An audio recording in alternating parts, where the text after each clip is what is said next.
En format de ce journal à présent, c'est une usine qui inquiète les riverains dans l'Aude. Le site industriel Orano Malvezzi, qui transforme de l'uranium naturel, fait l'objet d'un documentaire bientôt diffusé sur France 5. Son réalisateur Martin Boudot a mesuré un taux de radioactivité très important près du site. Des associations de riverains et des collectifs antinucléaires se mobilisent. Voyez ce dossier préparé par Jean-Michel Escafre et Joanne Merriot. Dès qu'il y a un bruit, ça veut dire qu'il reçoit un rayon. Et plus c'est aigu, plus il y a des rayons. 740 coups par seconde, il y a les flics qui sont juste à droite là.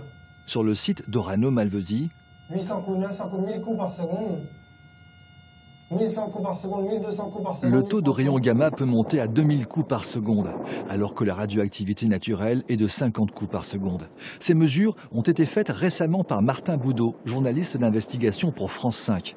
Depuis un an, il s'intéresse à l'impact environnemental de l'usine narbonnaise. Elle conditionne 13 000 tonnes d'uranium par an. Il y a plusieurs analyses qui ont montré qu'il y avait 200 fois les niveaux normaux d'uranium dans des cyprès, dans de l'herbe, dans des figues, dans du blé. Nous, on a trouvé qu'il y avait 2 fois plus dans les sols, 2 fois plus d'uranium dans les sols, qu'il y avait aussi 139 fois plus d'uranium dans la nappe phréatique qui est en dessous du site. Donc il y a plein d'éléments qui laissent montrer que clairement il y a un impact environnemental à minima. Parmi les riverains inquiets depuis des années, Lilian et Pascal. Sur leur propriété, des écorces d'arbres ont montré une présence d'uranium 23 fois supérieure à la normale. Il y a 15 jours, voilà, le filtre. l'Institut de radioprotection et de sûreté nucléaire a installé un dispositif de mesure des particules. C'est dans un souci de transparence, de savoir quel air on respire, quel impact cette usine a sur notre santé. Voilà, c'est ça, c'est pas un aboutissement.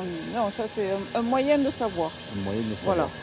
Dans la transparence, parce que jusqu'à présent, les seules données qu'on ait, c'est celles que fournissent l'usine. Et bon, comme elle a menti dans le passé, on peut encore douter, quoi. Orano communique sur son souci de l'environnement. En 2019, l'industriel a réalisé 23 000 mesures. Mais pour la CRIRAD, commission de recherche indépendante, il faut pousser plus loin les analyses. Pour faire des analyses de qualité, il faut des budgets importants parce qu'il faut un nombre de points de mesure suffisant. Il faut analyser toute une série d'éléments. Il n'y a pas que de l'uranium qui a été rejeté dans l'environnement par le site de Malvezzi. Il y a aussi par exemple du plutonium, du thorium-230, du polonium-210. Et chaque fois que vous voulez mesurer un de ces éléments, ce sont des coûts supplémentaires d'analyse. Sur le site de Malvezzi, ces bassins deviennent de plus en plus encombrants. Ils contiennent des boues nitratées et radioactives. Pour se débarrasser de ces déchets, Orano veut les brûler. Le procédé s'appelle TDN, déjà exploité aux États-Unis. C'est un danger sanitaire, selon un collectif narbonnais.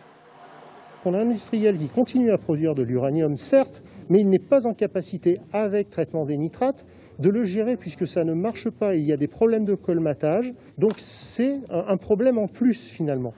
La sous-préfecture de Narbonne a déjà dit oui au permis d'exploiter pour ce nouveau traitement des déchets. Le 13 novembre prochain, elle a rendez-vous avec les opposants au projet.